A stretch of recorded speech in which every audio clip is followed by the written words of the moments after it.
Всем привет! Нам каждому известен веселый мультфильм «Маша и медведь», и в одной из серий она готовила варенье из всего подряд, в том числе и сосновых шишек, и такое варенье очень понравилось Мишке.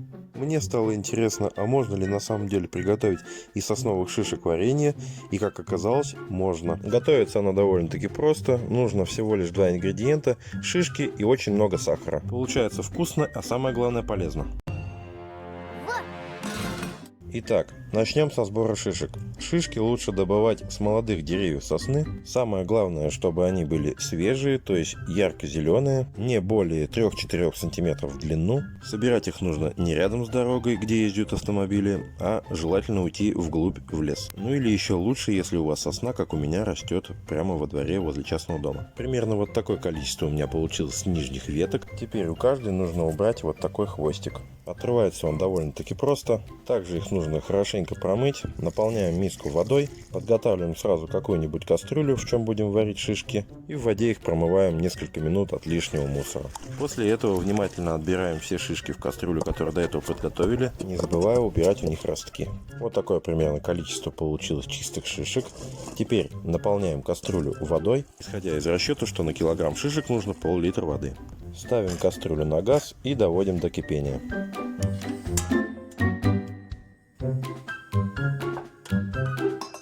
Как только закипело, убавляем газ и пускай булькает 40 минут. При этом постоянно убирайте смоленистую пенку. По истечении 40 минут процеживаем через дуршлаг шишки и снова выливаем в ту самую кастрюлю весь шишечный отвар.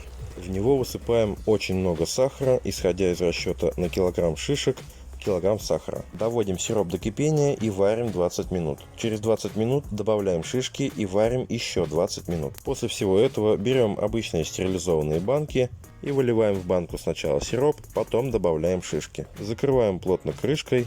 И такое варенье можно хранить до 1 года. После того, как содержимое банки остынет, варенье загустеет. Получается на самом деле очень вкусное, а самое главное полезное варенье. В основном его добавляют в чай при простудных заболеваниях. Шишки тоже можно употреблять в пищу, они полезные и вкусные. При раскусывании они напоминают вкус земляники со слегка смоленисто-кисловатым послевкусием.